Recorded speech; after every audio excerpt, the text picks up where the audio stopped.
This channel does not promote any violent, harmful, or illegal activities. All content provided by this channel is meant for an educational purpose only. 4 মাসে এই নিয়ে তৃতীয়বার বঙ্গ সফরে আসছেন প্রধানমন্ত্রী নরেন্দ্র মোদী। প্রশাসনিক কর্মসূচির পাশাপাশি রাজনৈতিক কর্মসূচি রয়েছে দমদম সেন্ট্রাল জেলের মাঠে। লক্ষ্য বিজয়, সংকল্প পরিবর্তনের এই স্লোগান নিয়েই 26-এর বিধানসভাকে পাখির চোখ করছে বিজেপি।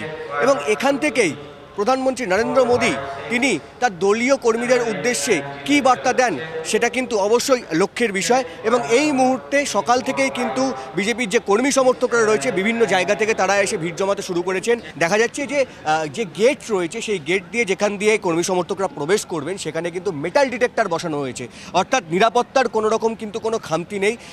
প্রধানমন্ত্রী আসছেন, ফলে নিরাপত্তার চাদরে মুড়ে ফেলা হয়েছে এই দমদম সেন্ট্রাল জেলের যে মাঠ, সেই সেন্ট্রাল জেলের মাঠ। যে কর্মী সমর্থকরা আসছেন তাদের যাতে কোনো রকম অসুবিধা না হয় সেই জন্যই কিন্তু এই ক্যানোপির ব্যবস্থা করা হয়েছে বঙ্গ বিজেপির তরফ থেকে। এবং একই সঙ্গে যেমনটা ছবি অর্থাৎ গতকাল দেখা গেছিল যে মাঠে কিন্তু কাদার যে বিভিন্ন জায়গায় যে জল জমেছিল বা কাদা দেখা যাচ্ছিল সেই জায়গাটা কিন্তু মেরামত করতে কাঠের পাটাতন দিয়ে সেই জায়গাগুলোকে করা হয়েছে এবং তার উপরেই কিন্তু চেয়ারের বন্দোবস্ত করে রাখা হয়েছে। ক্যামেরায় কল্যাণের সঙ্গে কৌস্তব গঙ্গোপাধ্যায়, TV9 বাংলা, দমদম।